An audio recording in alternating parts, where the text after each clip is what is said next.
In a culture where every other TV show and movie romanticizes murder, we've become somewhat desensitized to it.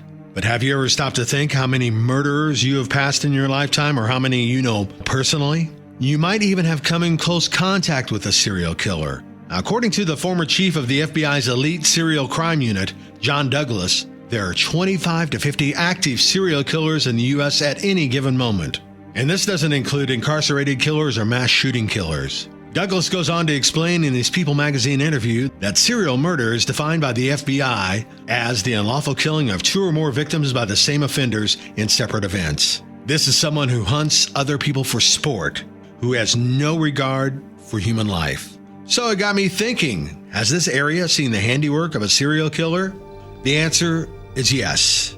And this is my first installment of a new series called The Underbelly of Evansville.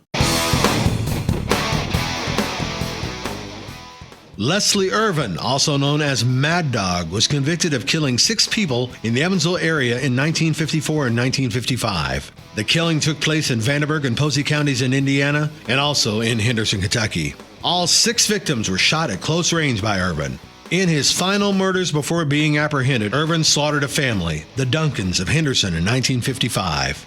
Though shot and blinded, one woman, Mamie Duncan, survived the incident and a young girl was spared. A tip from a group of neighborhood teenagers led to Irvin's arrest after a car seen at the Duncan house met the description the boys had read about in the paper. Now, acting on that tip, Leslie Irvin was arrested and stood trial.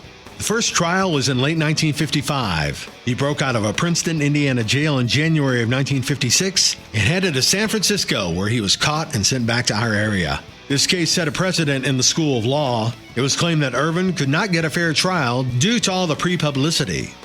Ultimately, Irvin went to prison in 1962, sentenced to life in prison. He died while incarcerated of lung cancer in 1983.